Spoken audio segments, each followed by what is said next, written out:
Cuma sebentar. Bismillahirrahmanirrahim. Assalamualaikum warahmatullahi wabarakatuh. Saat ini saya sedang berada di kota Semarang. Ya, kita sekarang sedang menuju ke Jogja untuk acara debat besok hari Senin. Nah, bersama Bu Etika. Nah, Bu Etika tuh di belakang tuh. Assalamualaikum semuanya. Nah, ceritanya sebelum kita menuju Jogja, kita mau mampir ke sebuah masjid ya di daerah Semarang. Banyumanik. Yang mana kita ini akan menemui seseorang. Harusnya sana Loh, keluar ya? Banyumanik kan ke sini, Pak. Keluar sini ya, Bu ya? Wah, Iya. kelewat ya. Terus kita jadi ke Nah, ceritanya kita nanti akan menemui seseorang. Orang itu sudah menghubungi saya beberapa hari yang lalu. Seorang ibu ya, seorang ibu, 2 anak. Beliau dari kalangan kekristenan, yaitu Katolik. Tapi beliau pengen masuk Islam katanya. Nah, ngobrol dengan saya beberapa hari. Kemudian setelah kita lihat ini. ngobrol, akhirnya beliau mantap ya untuk masuk Islam. Nah, sekarang hari ini kita mau temui beliau untuk melakukan prosesi syahadat. Alhamdulillah. Mohon doanya ya daripada para pemirsa, mudah-mudahan prosesi syahadat kita pagi ini berlangsung dengan lancar dan semoga dimudahkan Allah Subhanahu wa taala ya. Amin ya rabbal alamin. Amin ya rabbal alamin. Nah, nanti Bu Etika nanti yang mau ini syahadatkan. Ya, mau nonton syahadat ya, Bu ya? Iya, insya Allah. Ini kayak kita ke kiri kayaknya. Kiri, Bu ya? Iya.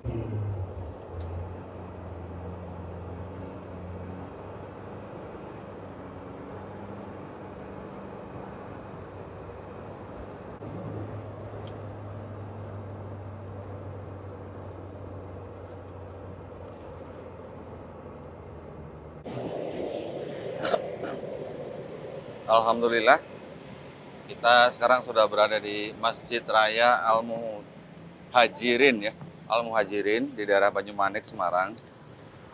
Doakan mudah-mudahan nanti prosesi syahadat dengan seorang ibu ya pada pagi hari ini mudah-mudahan dilancarkan Allah Subhanahu wa taala. Mohon doanya ya. Mari kita masuk.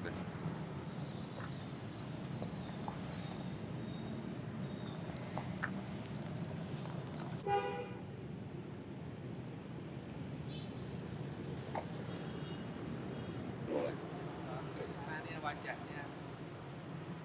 Tapi artinya dia Cina Kalimantan. Baik. Bismillahirrahmanirrahim. Assalamualaikum warahmatullahi wabarakatuh. Alhamdulillahirabbil alamin. Wassalatu wassalamu ala Rasulillah. Sungguh berbahagia sekali pada hari ini kami bisa berkumpul di Masjid Raya Al-Muhajirin di daerah Banyumanik, Semarang. Pada hari ini, alhamdulillah seorang ibu, ya, bernama Ibu Marta. Pada hari ini datang ke Masjid Raya Al-Muhajirin dengan maksud akan masuk ke dalam agama Islam. Prosesi ini nanti akan dituntun oleh Ibu Ustazah Etika Nur, ya. Namun sebelumnya saya ingin memberikan beberapa patah kata. Ibu Etika Nur ini adalah sebagai Ketua Divisi Anisa YPMA, Yayasan Pembina Mu'alaf At-Tauhid, yang mana Ibu Etika ini memimpin sebuah divisi yang berkaitan erat dengan kewanitaan ya. Nah, pada hari ini alhamdulillah Ibu Etika bisa bertemu dengan Ibu Marta. Insya Allah prosesi syahadat akan segera kami laksanakan. Namun sebelumnya saya ingin bertanya beberapa pertanyaan kepada Ibu Marta. Ya Bu ya. Apakah Ibu Marta datang ke Masjid Raya Al-Muhajirin ini untuk masuk Islam atas keinginan sendiri? Ya, atas keinginan saya sendiri. Alhamdulillah. Apakah ada pihak-pihak yang mungkin memaksa atau mengintimidasi atau mungkin mengiming-imingi Ibu Marta? Tidak ada. Alhamdulillah. Apakah Ibu Marta keluarga besar mungkin sudah mengetahui? Sudah. Bu ya. Jika nanti misalnya keluarga besar Ibu Marta menolak misalnya tindakan Ibu Marta pada hari ini, Ibu Marta sebagai orang dewasa boleh menolak, apalagi terhadap orang tua, tetapi harus dengan cara yang paling lembut ya Bu ya. Baik, yang berikutnya, apakah Ibu Marta kira-kira sanggup untuk menjalankan syariat Islam, yaitu selain yang kita akan lakukan pada hari ini, kemudian nanti ada sholat, nanti ada zakat, ada puasa, dan ada haji jika mampu. Kira-kira apakah Ibu Marta berjanji untuk melaksanakan? Ya, saya berjanji melaksanakan. Alhamdulillah. Baik, jadi saya rasa tidak ada lagi hal-hal yang menghalangi ya Ibu Marta untuk melakukan prosesi syahadat pada pagi hari ini. Insya Allah kita akan mendengarkan Ibu Etika menuntun syahadat Ibu Marta. Tafadhol Bu.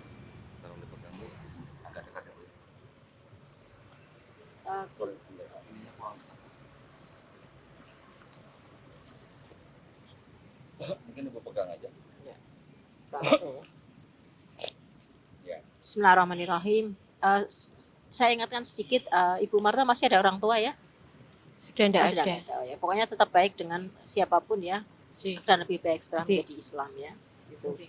Walaupun nanti tidak ada yang menentang, tetap dengan cara yang baik seperti yang disampaikan Pak Dondi. Ji. Baiklah, Dua-duanya. saya tuntun ya untuk baca syahadat. Bismillahirrahmanirrahim. Bismillahirrahmanirrahim. Ikuti saya ya. Asyhadu alla Ashhadu alla ilaha illallah ilaha illallah wa asyhadu anna wa ashhadu anna Muhammadar Rasulullah. Muhammadur Rasulullah. Saya bersaksi Saya bersaksi bahwa tidak ada Tuhan selain Allah, bahwa tidak ada Tuhan selain Allah, dan saya bersaksi dan saya bersaksi bahwa Nabi Muhammad bahwa Nabi Muhammad adalah utusan adalah Allah. utusan Allah. Alhamdulillah ya, sekarang Mbak Marta, Ibu Marta sudah menjadi seorang muslimah. Alhamdulillah, bersyukurillah. Alhamdulillahirobbilalamin. Kemudian kita akan minta Ya, alhamdulillah prosesi syahadat pada pagi hari ini sudah berjalan dengan lancar. Alhamdulillah kita mendapatkan saudara baru, saudara seiman, yaitu Ibu Marta. Saya yakin Ibu Marta pasti merasa sangat lega, juga mungkin sahabat Ibu Marta. Sebelum kita mohon kepada Pak Ustadz Syarif untuk membacakan doa, perlu kami beritahukan juga kepada Ibu Marta bahwa seorang mu'alaf, insya Allah dosa-dosanya Ibu yang telah Ibu lakukan dari masa balik sampai pada masa sekarang, insya Allah dihapuskan Ibu. Ya Bu ya, insya Allah. Dan kebaikan-kebaikan yang Ibu Marta telah lakukan, insya Allah tetap dicatat Bu. Alhamdulillah. Jadi Ibu sekarang ini seperti seorang bayi yang baru lahir, tidak ada dosa. Seperti selembar kertas putih tanpa tulisan apa-apa. Jadi bersih sebersih-bersihnya. Jadi Ibu Marta harus sangat-sangat bersyukur bahwa pada hari ini Ibu Marta ibaratnya sebagai seorang bayi yang baru lahir. Ibu nanti tinggal belajar Islam secara bertahap. Ibu tidak perlu terburu-buru. Nanti Pak Ustadz Syarif dengan yayasannya bisa membantu Ibu ya. Alhamdulillah di sini ada Ustadz Syarif ya yang nanti bisa membantu Ibu, karena kita berjauhan, nanti Ustadz Syarif bisa membantu. Nah, nanti ibu belajar Islam secara bertahap, step by step, jangan terburu-buru juga. Ibu juga harus menyesuaikan dengan keadaan di rumah, juga dengan keluarga besar ya Bu ya.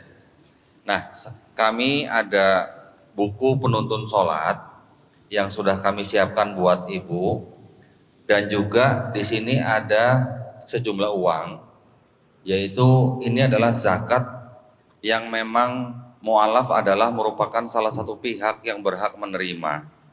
Mohon ibu terima, dan kami juga sudah siapkan sertifikat untuk ibu ya. Nanti ibu bisa pasang fotonya, ibu juga nanti bisa pakai untuk merubah administrasi KTP di Dukcapil ya Bu ya. Ini juga ada bingkisan kenang-kenangan Bu, mudah-mudahan diterima dengan baik. Alhamdulillah pada hari ini kita sudah mendapatkan saudara seiman yang baru. Kita sambut dengan Allahu Akbar. Allahu Akbar. Baik, kalau begitu kita mohon Ustaz Syarif untuk membacakan doa. Tafadhol Ustaz.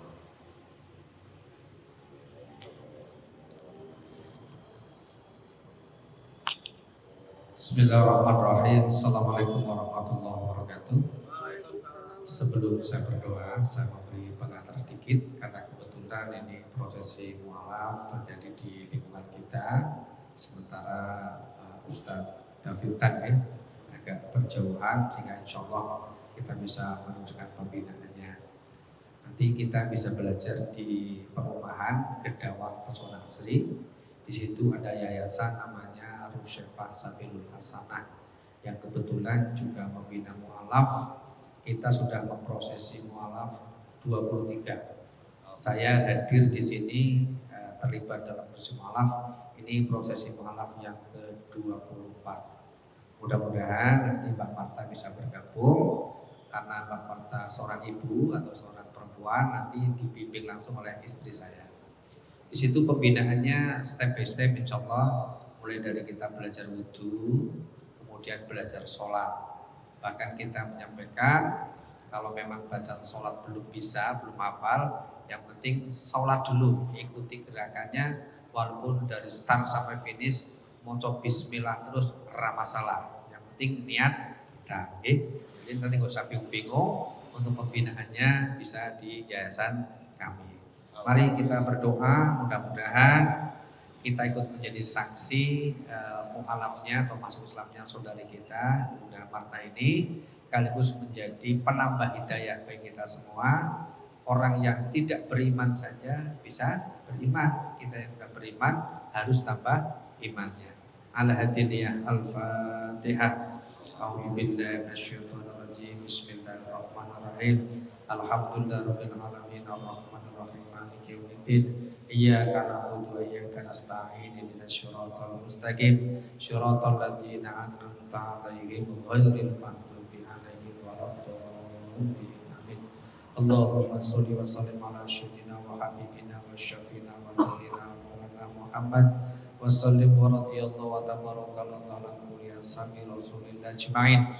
Alhamdulillahirabbil alamin hamdan syakirin hamdan na'amin hamdan yuwafi ni'amahu wa yukafi mazidah.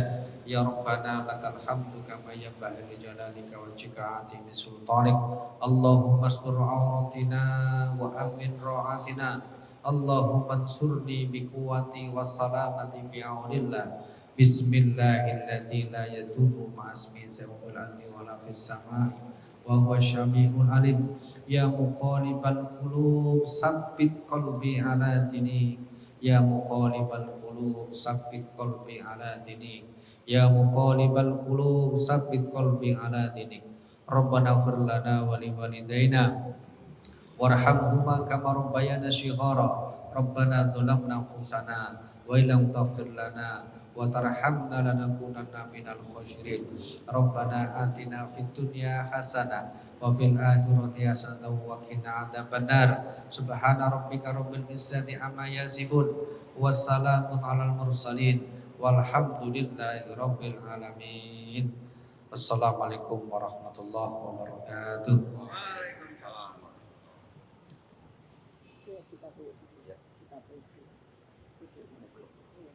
Piagamnya mungkin diperlihatkan Mas Tan.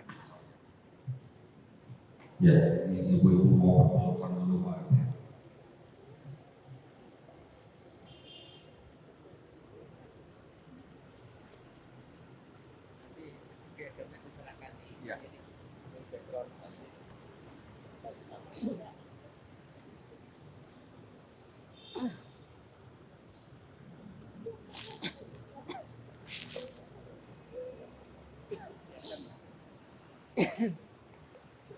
Saya menyerahkan ya. Kita kanan kiri, kita arahkan ke sebelah.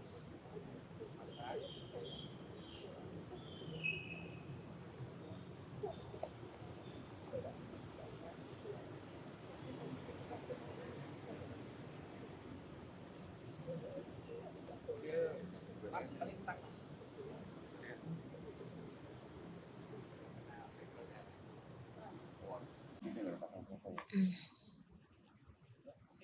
Bismillahirrahmanirrahim. Saya akan memberikan sedikit ya, mungkin tausiah atau boleh juga nanti Mbak Marta nanya ya. Yang pertama saya ingin sampaikan kan sekarang Mbak Marta berbeda keyakinan dengan anak-anak ya kan. Jadi dalam Islam itu la ikraha fiddin, tidak ada paksaan dalam agama Islam. Jadi anak-anak jangan dipaksa untuk masuk Islam ya. Tapi kita perlu juga kita harus menyelamatkan anak-anak ya, supaya mereka nanti bisa bersama-sama ke jannah, ke surga. Dakwah yang terbaik untuk anak-anak adalah Mbak Marta memberikan contoh yang terbaik. Jadi lebih baik lagi setelah menjadi muslim, karena sebenarnya Islam ini kan agama rahmatul lil alamin ya.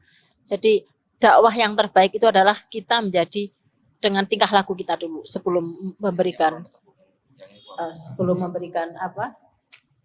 nasihat dan sebagainya. Jadi jangan sekali-kali anak-anak dipaksa, nanti dia trauma. Tapi insya Allah dengan doa dan dengan menunjukkan akhlak yang baik, dengan mengajak yang pelan-pelan, insya Allah mereka akan melihat ternyata ibunya setelah masuk Islam menjadi lebih tenang, lebih istiqomah, ya kan?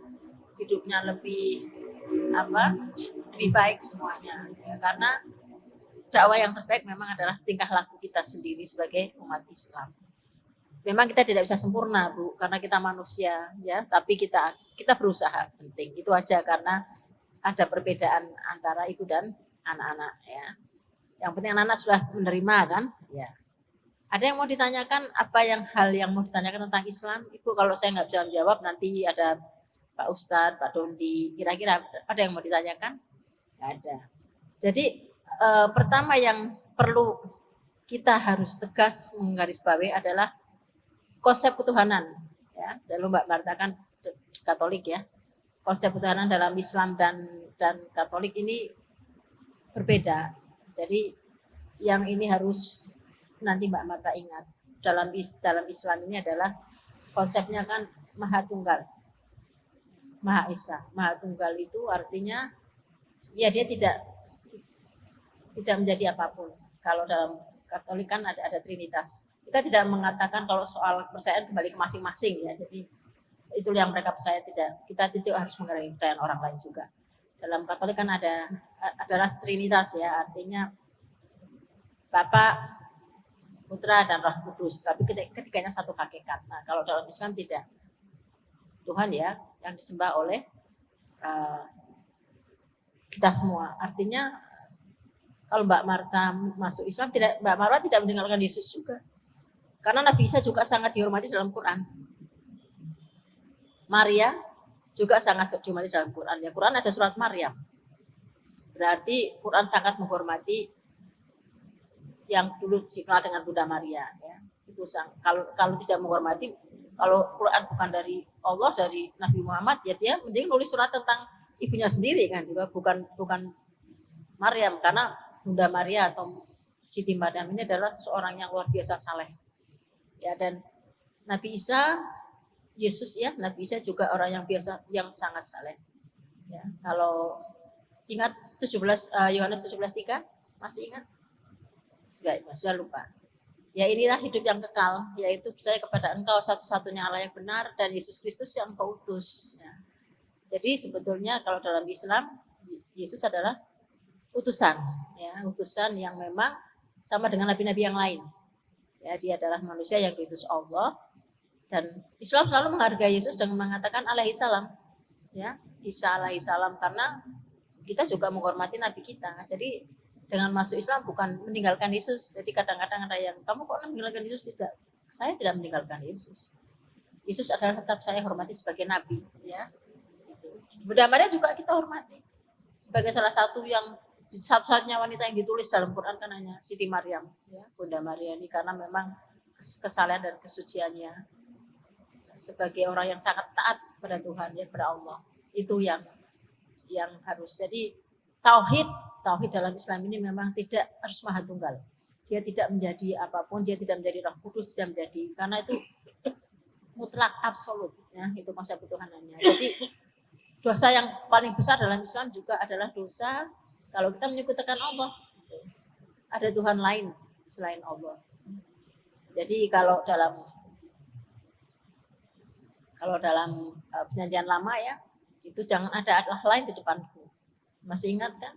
Nah, jadi kalau ada Allah lain dalam teks perjanjian lama itu sama, Allah lain itu ya selain Allah, siapapun Allah tidak akan pernah menjelma dari manusia. Ya. Allah itu maha suci, ya, maha tahu segalanya. Jadi untuk menebus dosa manusia dia maha kuasa menebus, tidak harus turun ke bumi dalam konsep Islam begitu, ya. Jadi tauhid itu benar-benar murni, dalam Islam itu murni, tidak ada percampuran apapun, tidak tiga yang tunggal tapi maha tunggal. Yang sama dengan sebenarnya kitab perjanjian lama ini kan masih ingat Alkitab, ya, ini kan sebenarnya kitabnya Yahudi yang bernama Tanakh, ya. Dan sebenarnya itu dia tauhid juga seperti kita orang-orang Yahudi dalam hal agama, ya. Kalau dalam politik saya tidak bicara, tapi mereka juga tauhid, sama-sama menyembahnya Allah. Jadi nanti sudah ingat, ya, hanya Allah yang wajib disembah. Nanti setelah menjadi Muslim ini, ya, tidak ada. Kalau dalam kitabnya dulu yang pernah diikuti adalah Bapa yang disembah oleh Yesus. Ya, Yesus itu kan menyembah Bapa. Bapa itu siapa? Ya Allah itu. Ya, kalau dalam perjanjian baru dia menyembah Bapa. Itu yang sudah ingat, ya. Jadi batasnya tegas, ya, antara tauhid dengan Trinitas. Ini yang membedakan Islam dengan Kristen. Jadi kalau Islam itu jelas tauhidnya. Nah, kalau percaya sebagai Islam berarti Yesus sebagai Nabi. Kalau di luar itu berarti dia sudah bukan tauhid, ya. Itu yang pertama. Jadi ini harus dijaga ketauhidan kita semua, karena nanti kan banyak kita akan diuji dan sebagainya. Ini kita harus kuat ketauhidan. Makanya kita sebut tauhid, ya. Ini yang kedua, ya. Jadi yang pertama tadi masalah keluarga, insya Allah kemudian dengan doa dan menunjukkan sikap yang baik, tapi tidak dengan memaksa, karena Islam juga bukan Islam itu rahmatul lil alamin, ya. Artinya siapapun yang dengan kita ini harusnya selamat, harusnya aman. Ya, kita tidak membuli orang, kita tidak mengejek orang, kita membuat orang lain siapapun, walaupun itu muslim non muslim, itu adalah konsep Islam yang benar. Bahwa ada orang Islam yang benar itu bukan ajaran agamanya, ya. Jadi itu yang yang perlu saya tambahkan lagi, kenapa dalam Islam itu wanita harus menutup aurat, ya kan, harus berkerudung. Kayaknya kok ribet gitu, ya. Ya kelihatannya kan ribet. Sebetulnya sama, dulu Bunda Maria kan juga berkerudung, ya. Artinya begini, sebetulnya Allah ini sayang sama kita. Jadi kalau kita sudah berpakaian seperti ini, artinya kita juga menjaga akhlak kita, ya. Jadi gini, kalau ada apa-apa dengan wanita, misalnya wanita ini berhubungan dengan laki-laki, sebetulnya kalau ada apa-apa yang merugikan wanita, yang hamil dulu wanita, yang digugurkan wanita, betul kan? Laki-laki kan menghilang begitu saja kan.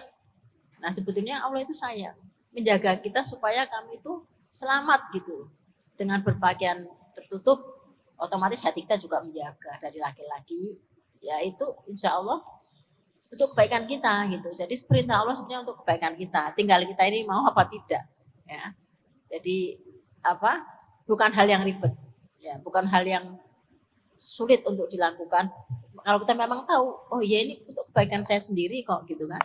Ya, itu yang ketiga. Terus kemudian Mbak Marta kan dulu mendapat ajaran kasih, ya.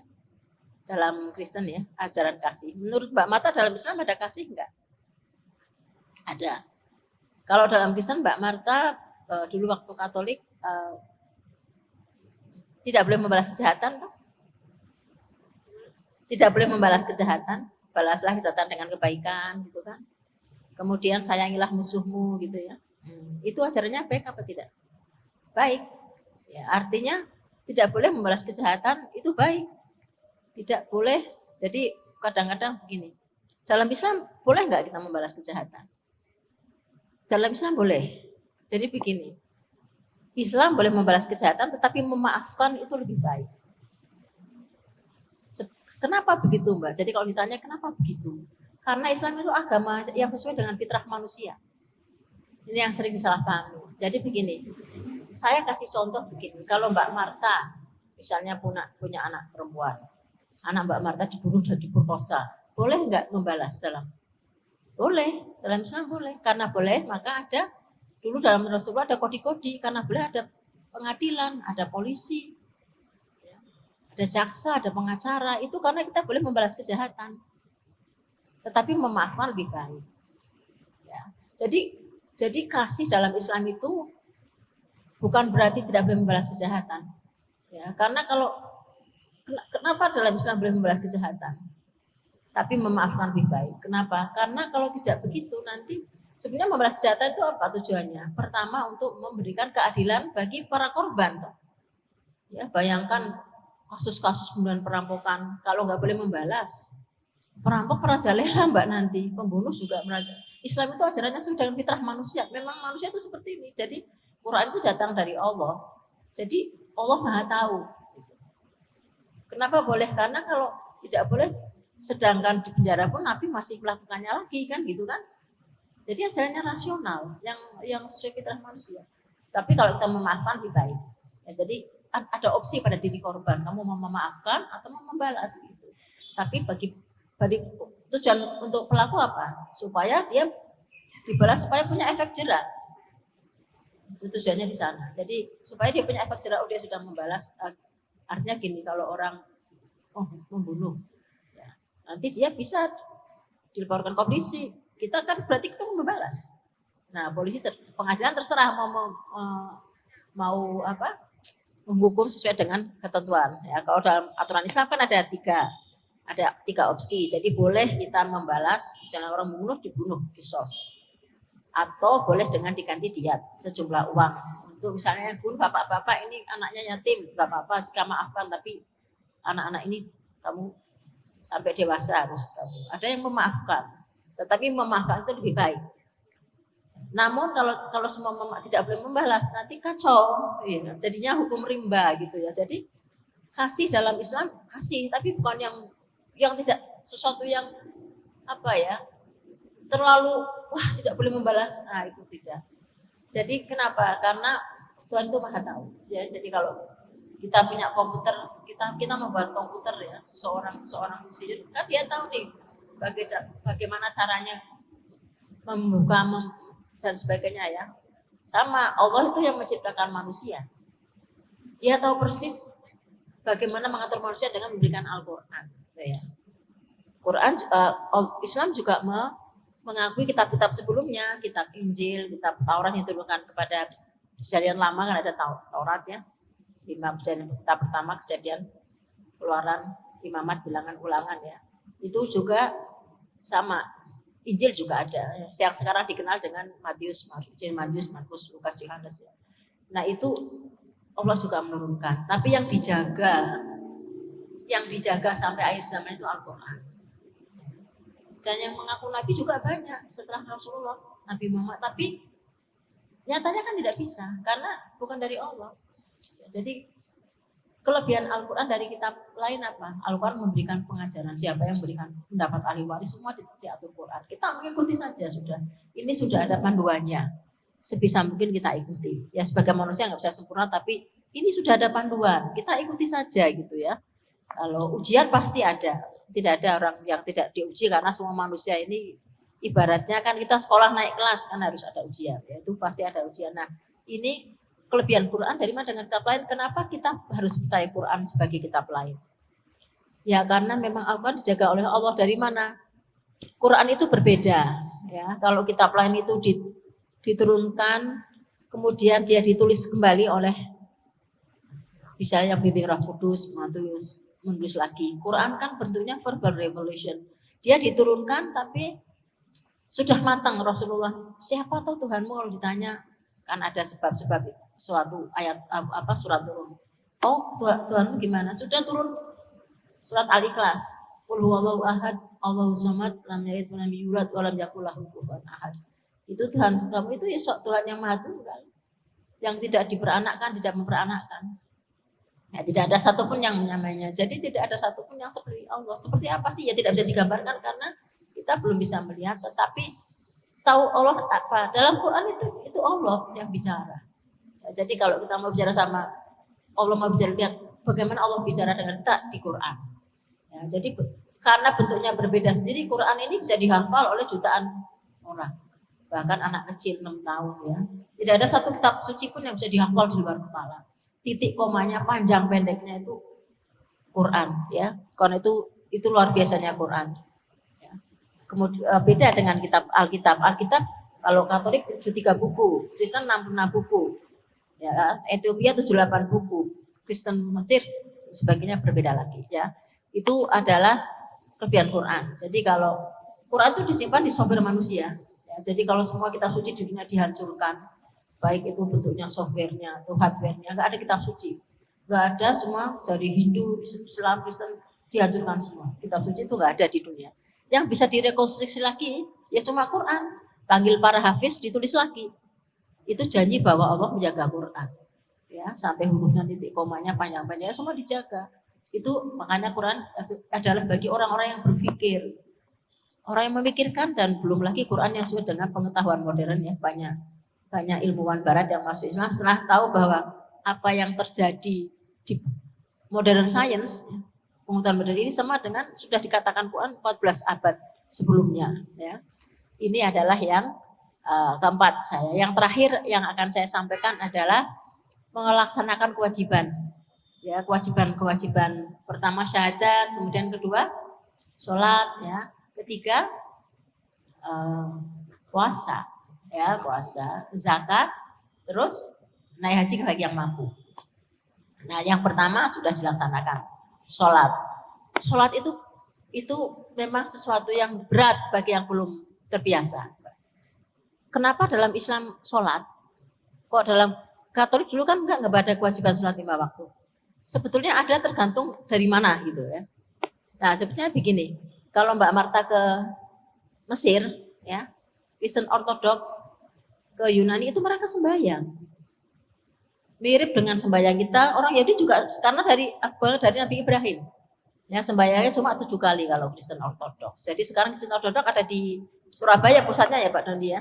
Pak Bambang Nursana kan sekarang ketuanya. Nah, jadi mereka juga sembahyang 7 kali. Waktunya sama dengan kita, tambah jam 9 pagi, jam 12 malam. Lebih berat dari kita sebetulnya, ya kan? Yahudi sholatnya 3 kali, pagi, sore, siang, sore sampai malam itu. Tapi mereka sholatnya panjang, cuma 3, tapi satu sholat itu panjang. Ya. Nah, kenapa tidak sembahyang? Karena kebetulan Indonesia mengikuti Roma.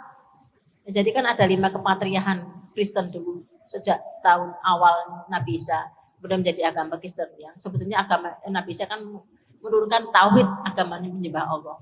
Nah, kan ada kepatriahan dari Yerusalem, terus dari Antioquia, Yunani, Alexandria atau Mesir, yang terakhir Barat. Yang 4 ini timur, yang Barat ini Katolik atau Kristen, dulu namanya Ortodoks Barat. Karena untuk umum jadi Katolik itu artinya umum, jadi Kristen Katolik. Kebetulan yang Barat ini nggak sembahyang gitu. Yang 4 ini sembahyang semua.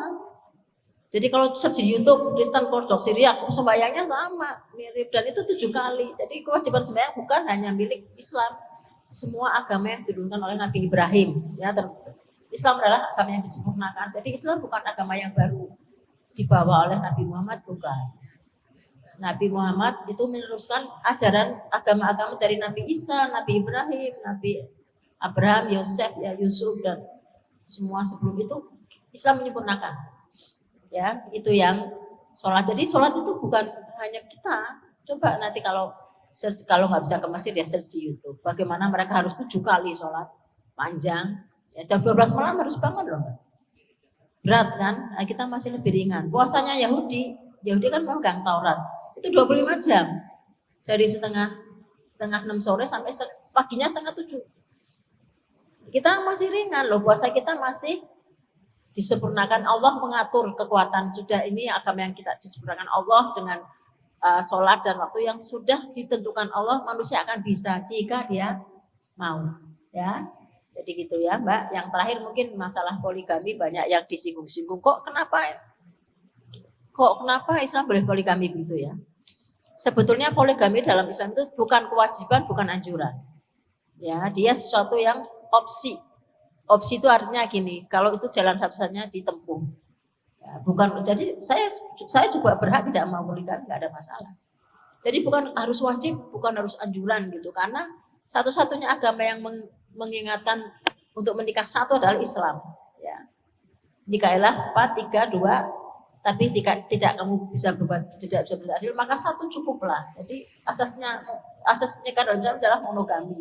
Nah kalau poligami itu ada jika ada hal-hal yang di luar memang itu suatu opsi. Jadi bukan wajib, bukan harus. Ini kamu Islam di poligami dan sebagainya kan itu yang mereka dengung-dengungkan tentang Islam. Islam itu mengatur. Jadi poligami itu terserah kita mau tidak mau, itu hak kita gitu loh ya. Jadi itu ada hal-hal yang harus dipahami dalam Islam. Jadi Islam itu agama yang mengacu pada prinsip keadilan. Kenapa tadi kita boleh membalas untuk keadilan, ya kan? Seseorang yang adil dia pasti memiliki kasih gitu. Tapi seorang yang kasih belum tentu bisa bersikap adil gitu ya. Itulah Islam ya. Jadi agama yang rahmatan lil alamin, yang menegakkan keadilan, yang memang menjadi Islam itu harus membuat orang lain itu nyaman. Membuat orang lain itu selamat ya, dengan kita tidak membuli orang, itu tidak menyakiti, itu harus begitu. Islam banyak sekali ajaran Islam, nanti belajar sama Pak Ustadz, tapi intinya Islam sudah menegaskan pada surat Al-Maidah 72. Barang siapa yang menyembah Nabi Isa, menuhankan Isa, maka Allah mengharamkan surganya. Jadi Allah ini, Quran ini sangat baik. Tidak ada satupun dicatat Nabi Isa. Dia seorang yang agung, yang mulia Nabi. Tapi satu yang diingatkan Allah, kalau kamu menyembahnya, Allah mengharamkan surganya. Berarti jaminannya neraka. Naudzubillah min dzalik ya. Karena kita ini hidup kan sementara. Mati itu pasti. Tidak ada orang yang enggak pasti. Dan roh kita ini nanti akan bertanggung jawab. Jadi kalau di dunia ini kan kadang kita senang, kadang kita susah, silih berganti kan. Hari ini senang dapat uang banyak, besok susah gitu kan. Nah, kalau sudah di akhirat, di surga kita senang terus, di neraka kita susah terus. Naudzubillah min dzalik, jangan sampai. Nah, ini Allah sudah memberikan hidayah, sudah menyelamatkan Mbak. Dan ini semoga anak-anak insya Allah bisa masuk ke Islam dengan memberikan contoh dan akhlak yang baik di masa yang akan datang ya, setelah menjadi muslim ini. Itu saja yang saya pesankan, semoga istiqomah. Nanti ada ujian, pasti ada ujian, tapi Allah hanya mengingatkan setiap kamu ada ujian, Allah hanya minta sabar. Jadikanlah sholat dan sabar, tawakal sebagai kamu memecahkan masalah. Begitu ya, semoga ini bermanfaat. Assalamualaikum warahmatullahi wabarakatuh.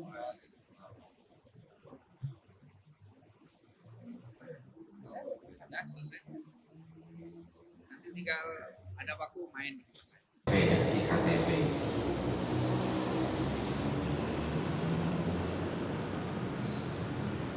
Ya, mohon WIK Selatan